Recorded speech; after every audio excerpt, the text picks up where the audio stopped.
उत्तर प्रदेश में पिछले कुछ दिनों में जो कुछ हुआ है वो राजनीति को बदल सकता है। खासतौर पर मिल्कीपुर के उपचुनाव में जिस तरीके से भारतीय जनता पार्टी जीती है, जो रणनीति बनी है वो अपने आप में एक उदाहरण बन गई है। हमारे साथ वरिष्ठ पत्रकार विजय उपाध्याय जी हैं।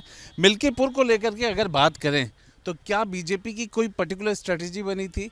क्या उस स्ट्रेटजी को हम आगे भी बनते हुए देख सकते हैं? देखिए, मिल्कीपुर सुरक्षित क्षेत्र है और वहाँ से सिचुएशन ऐसी थी कि कोई पासी समाज का व्यक्ति ही टिकट मिले और जीतेगा। बीजेपी के लिए रणनीति के हिसाब से ये एक अच्छी स्थिति थी। उन्होंने एक नए व्यक्ति को टिकट दिया और वो चुनाव जीता और बहुत ज़बरदस्त मेजॉरिटी से जीता। तो अब बीजेपी को एक सुविधा हो गई। बीजेपी लोकसभा चुनाव में इनके पासी समाज के जो उम्मीदवार थे लोकसभा में, वो बुरी तरह हार गए थे। ज़्यादातर सिर्फ 3 जीते थे और समाजवादी पार्टी के 5 पासी समाज के लोग जीत गए थे, जिसमें एक अवधेश प्रसाद सामान्य सीट से भी जीते थे। और पासी समाज का वोट 14 के बाद पहली बार सपा की तरफ शिफ्ट हुआ था। अब एक नया चेहरा पासी समाज का बीजेपी को मिल गया है चंद्रभानु पासवान के तौर पर।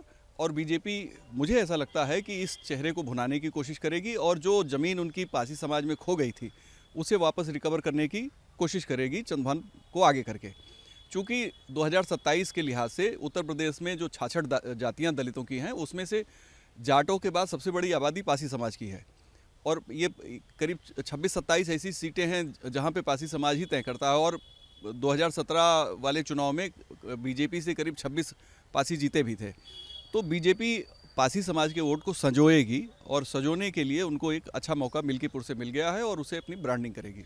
एक बात आप सही कह रहे हैं कि तो उनको चेहरा मिल गया पासी समाज का, पर मैं ये जानना चाह रहा था कि और क्या फैक्टर्स थे। जैसे ये हो रहा था कि अयोध्या का इंतकाम होगा मिल्कीपुर, फिर वहाँ पे बहुत सारे मंत्रियों को लगाया गया, बहुत सारे संगठन के बड़े कार्यकर्ताओं को। तो वो जैसे कहते हैं ना कि एक जो रणभूमि बनाई गई थी या समीकरण की जो भूमि बनाई गई थी, उस समीकरण को लेकर के क्या हम देख सकते हैं कि 27 का विस्तार भी उसी लिहाज से हो सकता है? निश्चित तौर पे देखिए, मिल्कीपुर में जिस दिन अवधेश प्रसाद ने अपने बेटे को टिकट दिलवाया, उसी दिन उनकी हार सुनिश्चित होने लगी। धीरे धीरे करके वोट खोने लगे, क्योंकि कोई भी क्षेत्र हो, आजकल जनता एक ही परिवार को, यानी पिता को लोकसभा और बेटे को विधानसभा में नहीं भेजना चाहती है। वो चाहती है कि हमारी बिरादरी से किसी को जाना है तो किसी नए आदमी को मौका मिलना चाहिए।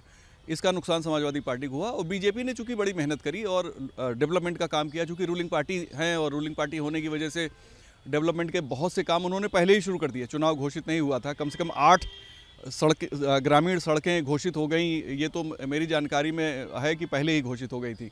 और मुख्यमंत्री जी ने सीधे उसे अपने नेतृत्व में रखा, मंत्रियों को लगाया, विधायकों को लगाया, पार्टी ने अपने ऑर्गेनाइजेशन को मोबिलाइज़ किया। साथ में अगर आपको ध्यान हो तो इसी दरमियान जब चुनाव की हलचल थी, बीजेपी का पूरा सदस्यता अभियान चला और बूथ कमेटी तक नई बूथ कमेटी आ गई। तो उस नई बूथ कमेटी से भी बीजेपी को बहुत फ़ायदा मिला है।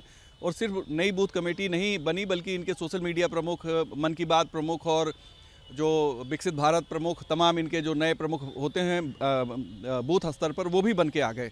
यानी एक नई ऊर्जा और नए लोगों के साथ बीजेपी वहाँ चुनाव में बाई इलेक्शन लड़ रही थी, तो उसको उनका सारा फ़ायदा मिला। और ये फ़ायदा इनको निश्चित तौर पे इसे ट्रांसलेट करना चाहेंगे 2027 के विधानसभा चुनाव में।